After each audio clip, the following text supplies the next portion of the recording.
Greetings and welcome. My name is Jake Rayson. I am a wildlife and food forest garden designer, and today I wanted to talk about elephant garlic and the perennial vegetable garden in general.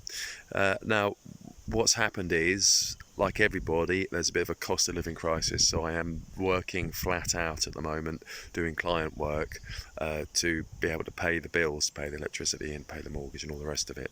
So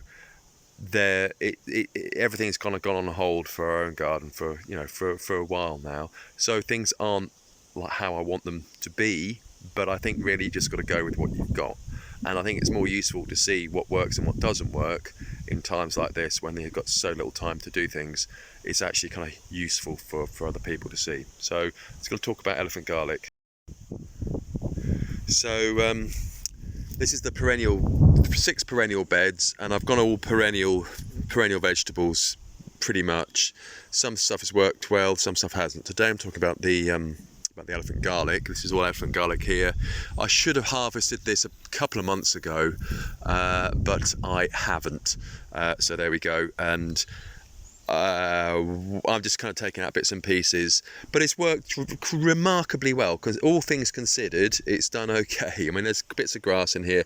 Turkish rocket is one of the biggest things that's come back, which I didn't really want, and there's some bits roots. Once you've got Turkish rocket, it will stay there. This one, it's a lovely perennial vegetable, but I didn't want it here, but there we go. And then what I've got as a ground cover is a whole load of Taiwanese Bramble.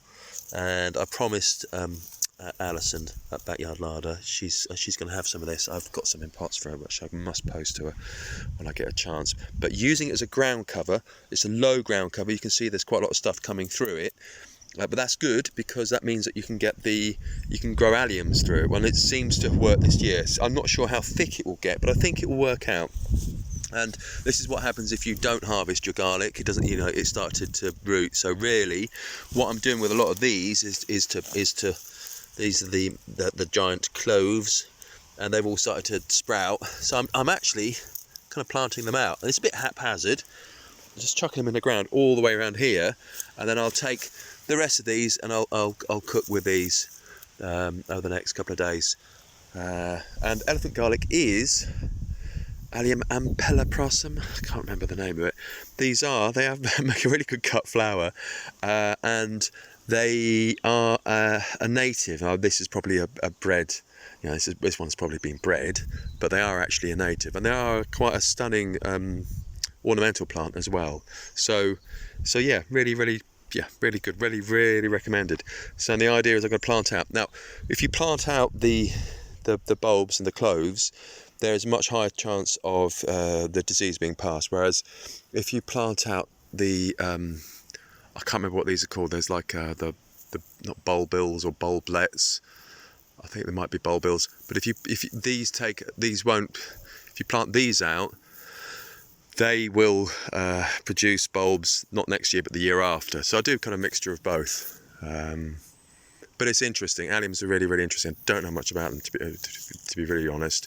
But three or four different ways of propagating them: bulbs, bulbets, and bulbils, I think. Yes, there we go. So there we have it. That's elephant garlic. I'll be using that in some food tonight.